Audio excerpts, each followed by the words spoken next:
about that Red Circle Squid Game guy, huh? Yeah. Hope 2022 becomes the year of accountability for the GOP and everyone who's involved in the January 6th insurrection, plus other crimes they committed to make America worse.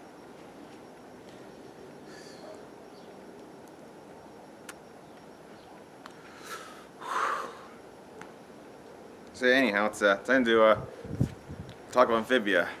You know, it's since we don't know when season 3 will return, I thought it'd be a good time to give a short recap. But yeah, like Amphibia, it gets a lot more adventurous with every season. Hope season 3 can pull off a really great, fantastic finale like Gravity Falls. Really wish everything like Stars Evil, and that's why I want to help Disney Channel fix it someday, very soon. But in the meantime, Amphibia is also, I think Amphibia also likes Star vs. Forces of Evil, and it's evil. It's pretty telling that a lot of people still care about Star vs. Forces of Evil when Kitty Monk is still talking about this show 3 years later, 3 years after it ended. Yeah.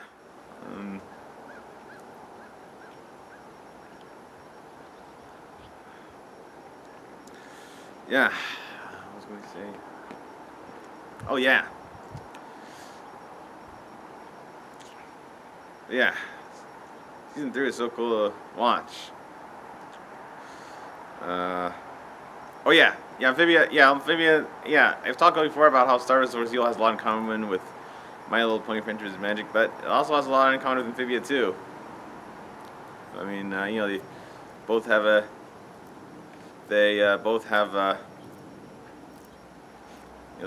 a teenage girl protagonist with large hair, going to another dimension in 2 seasons, and then coming back to their home world in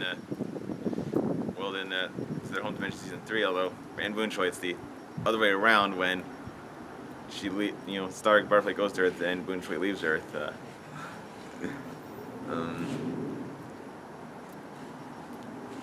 Oh yeah, they both have a Halloween episode in the first main setting in season 2, and then a Christmas episode of the second main setting in season 3.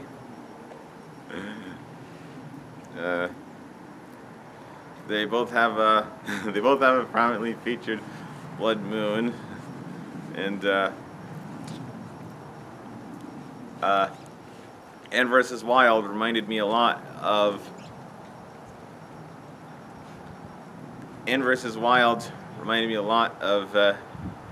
Dia's Family Vacation, since they both have a plot line where the main characters go into a forest, into a scary forest where they nearly get killed. But then Marco Diaz and Anne Boonchuy,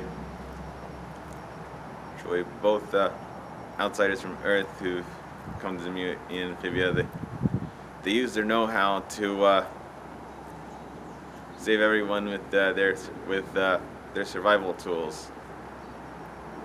This Marco's book of miniature knots and Boonchuy's bath bomb.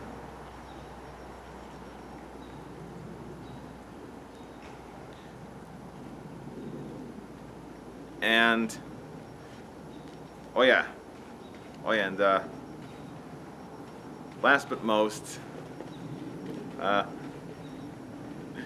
butterfly here told me that she really liked she really enjoyed Anne and Marcy's colorful butterfly costumes in Battle of the Bands, and I should know because they reminded me a lot of her, because Marcy and Anne even both have they both have colorful face markings like her, like starred.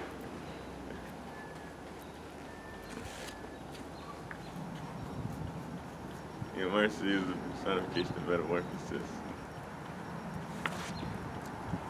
But yeah, season 3, even though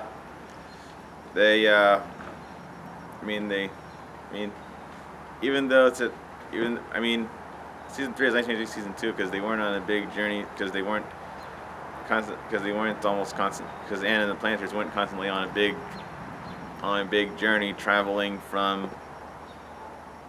They weren't constantly on a big journey traveling to. They didn't spend 5 episodes on a road trip, and most of the time they're still in, and they just go to different parts of Anne's hometown, Anne's home city. But fortunately, season 3 of Amphibia proved that just as much a lot can happen at home. Just as much, a lot of adventures can happen in your own home city. Just as many things can happen as when you're on just as many things can happen when you're not on a road trip than when you are on a road trip. Starters, sadly the Terminator. We all know how, sadly the Terminator franchise died out with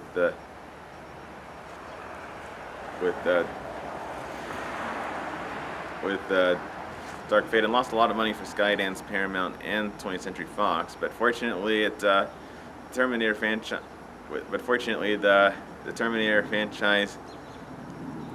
found some new life with Family Guy and Pete Terminator, and with Amphibia in an arc from season 3.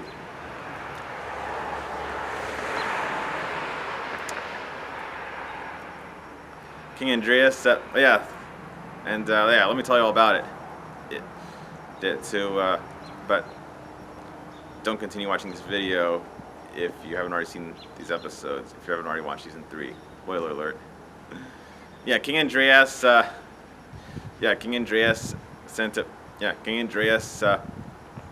used the music box again to send a cloak bot from Amphibia to Earth to kill Anne Boonchuy. Since he knows she could defeat him with her glowing blue powers.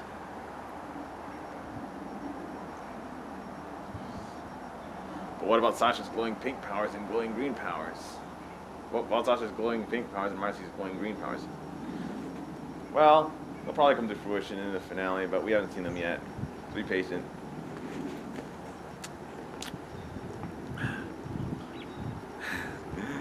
And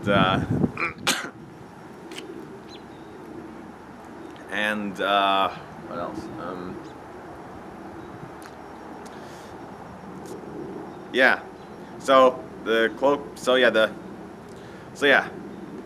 The cloak bot, which I dubbed the new Terminator, and Newt Terminator, because he's a Newt-like robot from Newtopia. Instead of being sent back through time, he's gone from Amphibia to Earth, going from one dimension to another, going to another dimension, and he can't shapeshift, but he can turn invisible. Although, even with his cloaking device on, he's not very discreet because you can still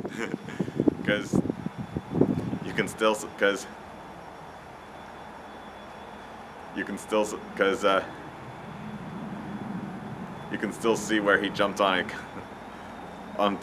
a car and damaged it. You can still see things getting damaged around him.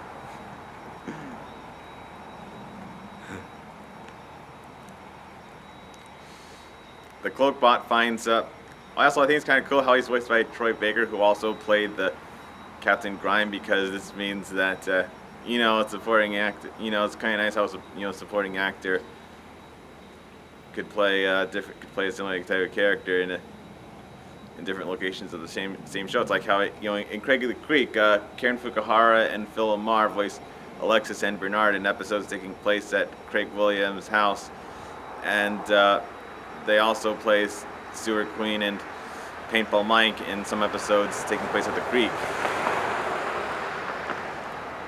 Or on Star Wars Evil, Greg DeLisle and Alan Tudyk played Jackie Lynn Thomas and Ludo on Earth, and they also placed in stories take place on Earth. But then they also placed Star's parents, Moon and Queen Moon and King River, in stories take place on Muni. Anyways, back to the new Terminator arc in Amphibia. This is the long last. It's a kid-friendly. It's a Terminator type movie or story which we've been waiting. If you could splice several episodes together and call them, if you can try to splice several episodes together and pretend it's a movie about the new Terminator, about the Terminator from Newtopia.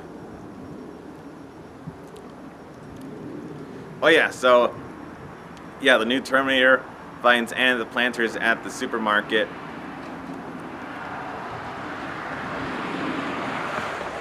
And then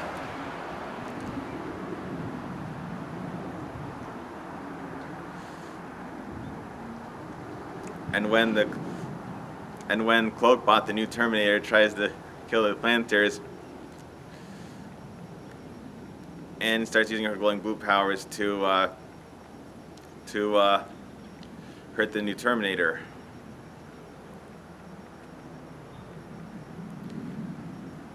The new Terminator finds them again in fight at the new Terminator. The new Terminator traces them again. The new Terminator traces them again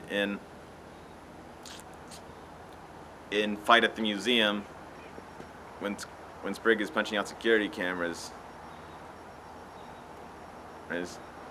But then they drop a huge dinosaur skeleton on him, and he retreats when the museum security comes in. Then the new Terminator traces Anne again when she's calling Dr. Jan in the next episode, Temple Frogs.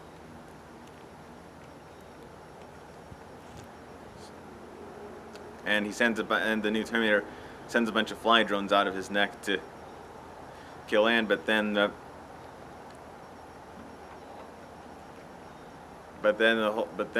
whole community of the Thai Temple gangs up on the drones to save Anne.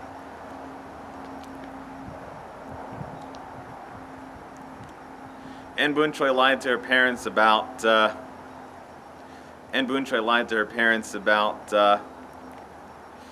the drones being from. Anne lied to her parents about the drones being from the middle school gossip column with those kids taking pictures of her at the beginning of that episode, when they're celebrating her return.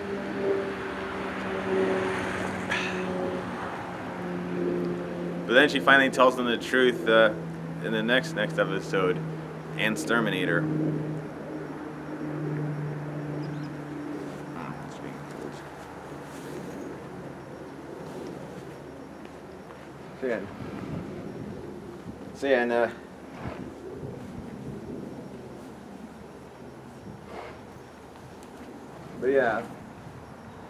Things are too complicated for Anne to tell the rest of her in there. Anger first, but then they understand that she's taking on. But then they understand at the end that she's taking on a lot since her return from Amphibia. Mrs. Boonchuy made a lot of fake Annes with lots of achievements she hopes that Anne would make one day. And I have to say, I really admire the fact that Amphibia didn't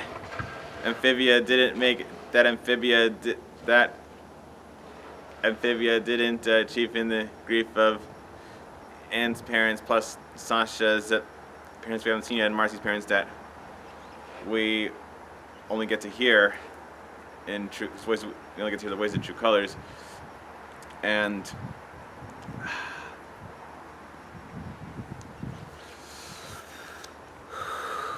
and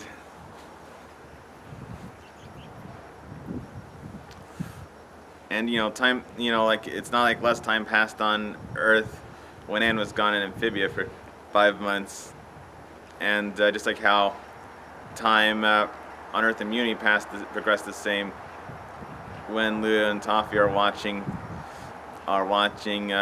Marco and Star's Independence Day reenactment. So with other kids they know from school, plus Miss Golden again, Sensei Brantley.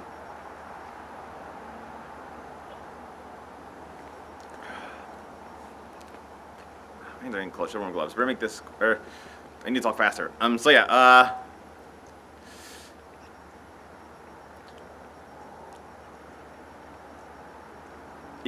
Fortunately, very fortunately for Anne, the Cloakbot got distracted by Mrs. Boonchu's fake Anne Boonchuy art pieces.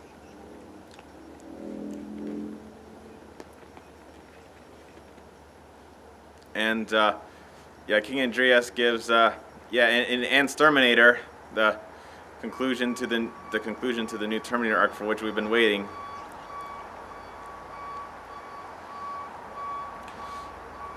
King Andreas gives Cloakbot an ultimatum to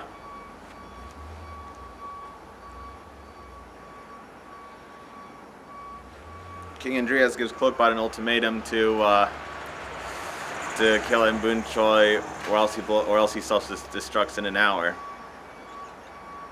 Sorry, that'll keep me warm for a minute.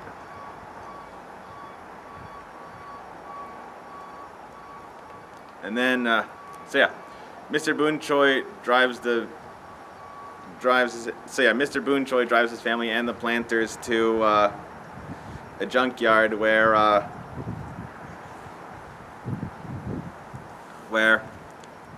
Mrs. Boonchuy makes some more Anne Boonchuy dummies out.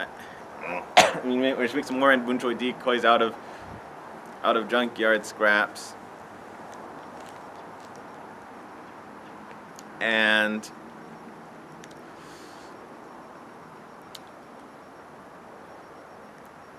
Anne Boonchuy stabs Cloakbot with the dead end sign, dead end road sign. Great, funny, right? Brilliant. Brilliant stealth fun.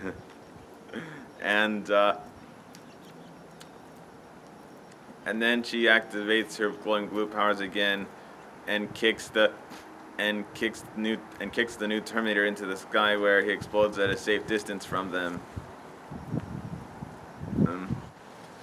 But yeah, I'm disappointed too that Anne-sterminator wasn't called New Terminator. So that's why you heard it here. That's why you heard it from Adam Culp first in this video, or in that other Amphibia video we made back in October.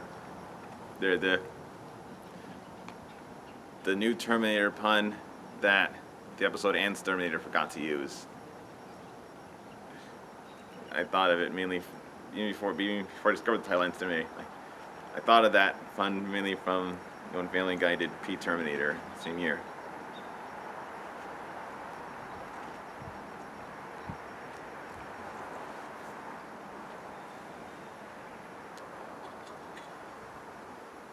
But